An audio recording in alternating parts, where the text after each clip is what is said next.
Allahumma sholli ala sayyidina. Assalamualaikum warahmatullahi wabarakatuh. Alhamdulillahilladzi hadana lihada wa linahtadiya wa ma kunna laula an hadana Allah. Rabbi shrah li sadri wa yassir li amri wahlul 'uqdatam min lisani yafqahu qawli, amma ba'du. Pada kesempatan kali ini saya mengajak kita semua untuk selalu meningkatkan keimanan dan ketakwaan kepada Allah Subhanahu wa taala supaya hidup kita menjadi lebih barokah dan diridhoi oleh Allah Subhanahu wa taala. Dalam bermasyarakat, tentu kita menginginkan keteraturan dan kesinambungan dalam berbagai bentuk kebaikan.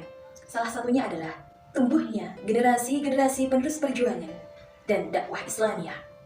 Dengan demikian, tentu kita menginginkan turut berperan serta dalam melanjutkan estafet perjuangan Islam ini dengan melahirkan dan mengasuh anak-anak muslim yang cerdas, berkarakter yang soleh-solehah. Rasulullah SAW bersabda, "Kullu mauludin yuladu al fitrah, fa'abawahu yuhawidanu aw yunasirani aw yumajjusani." Setiap anak dilahirkan dalam fitrahnya dalam keadaan suci dan Islam. Kedua orang tuanya yang menjadikan dia sebagai Yahudi, Nasrani, dan Majusi. Maksudnya, orang tualah yang memiliki tanggung jawab utama untuk mendidik dan menjadikan pribadi anak tersebut pribadi anak yang solih atau solihah, atau bahkan sebaliknya. Rasulullah SAW bersabda, "Kullukum ra'in wa kullukum mas'ulun an ra'iyah." Setiap kalian adalah pemimpin, dan setiap pemimpin akan dimintai pertanggungjawaban. Hadis riwayat Bukhari dan Muslim. Seorang pemimpin pemerintahan akan dimintai pertanggungjawaban atas apa yang diperintahnya. Seorang suami akan dimintai pertanggungjawaban terhadap keluarganya. Seorang istri akan dimintai pertanggungjawaban terhadap keluarga suaminya beserta anak-anaknya, dan masih banyak lagi. Hadirin rahimakumullah, anak merupakan harapan dan kebanggaan bagi setiap orang tuanya dalam kehidupan rumah tangga. Namun terkadang anak juga dapat menjadi cobaan yang sangat berat bagi kedua orang tuanya. Karenanya, setiap orang tua diharuskan mendidik anak mereka sesuai dengan tuntutan dan tuntunan ajaran agama Islam. Anak-anak yang dididik dengan tuntunan Islam diharapkan menjadi anak-anak yang soleh, solehah, berbakti, dan berguna bagi agama, nusa, bangsa, serta negaranya. Tentu saja orang tua yang pertama kali memetik buahnya atas kesalehan anak-anaknya. Sesuai firman Allah, "Walladzina yaquluna rabbana hab lana min azwajina wa dzurriyyatina qurrata a'yunina waj'alna lil muttaqina imama."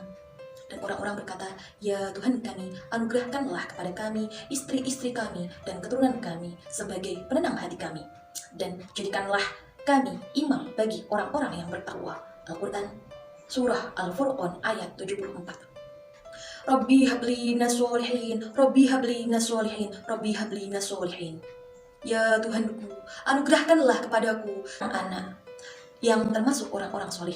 Al-Quran Surat As-Sofa'at ayat 100. Selayaknya kita senantiasa berdoa kepada Allah Subhanahu wa taala supaya Allah mengaruniakan kebahagiaan dunia dan akhirat kepada kita sekalian melalui keturunan-keturunan kita yang solih dan solihah di tengah-tengah masyarakat kita, agar keturunan tersebut dapat melanjutkan estafet perjuangan dakwah Islam di tengah-tengah kondisi masyarakat yang semakin kompleks ini. Sebagai orang tua, kita juga harus memperhatikan pergaulan anak-anak kita yang menjadi faktor penentu dalam kehidupan perkembangan sosial mereka. Kita harus mengajarkan kesederhanaan dalam keseharian mereka, karena Rasulullah SAW sudah mencontohkan bahwa meski hidup dalam kesederhanaan, dalam berkecukupan, kita harus tetap bahagia. Nah, di samping itu, hal yang lain yang harus kita perhatikan adalah dalam mendidik anak, kita harus memberikan rezeki yang halal yang barokah. Karena rezeki yang halal dapat mempermudah mereka menjalani kesolehan dan ketakwaan. Sementara jika kita kurang hati-hati dan teledor dengan memberikan rezeki bagi mereka dan asupan energi dan suplai pertumbuhan maupun pendidikan dari rezeki yang halal, maka sama saja kita menginginkan mereka menjadi lahan empuk bagi tumbuhnya kemungkaran dalam diri anak-anak kita. Rezeki yang halal juga akan memudahkan mereka menerima hidayah dan keberkahan dalam menjalani proses perkembangan, pertumbuhan, serta pendidikannya. Jika kita menginginkan anak-anak kita menjadi anak-anak yang baik, kita harus mendidik mereka dengan baik tentunya dan santun.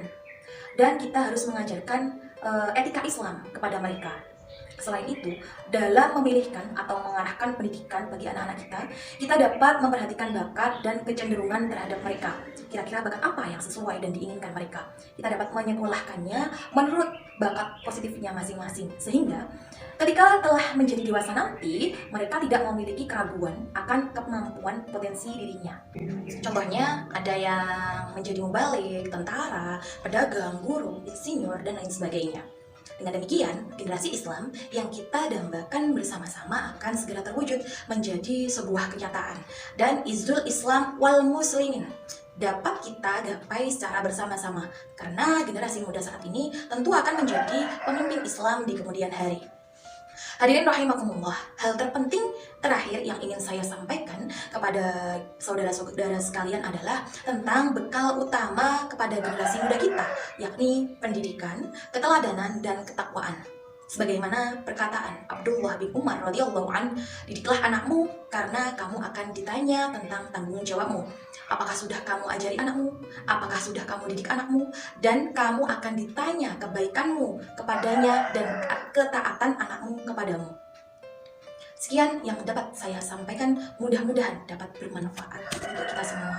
Wallahul muwaffiq ila aqwamit thoriq. Wassalamualaikum warahmatullahi wabarakatuh.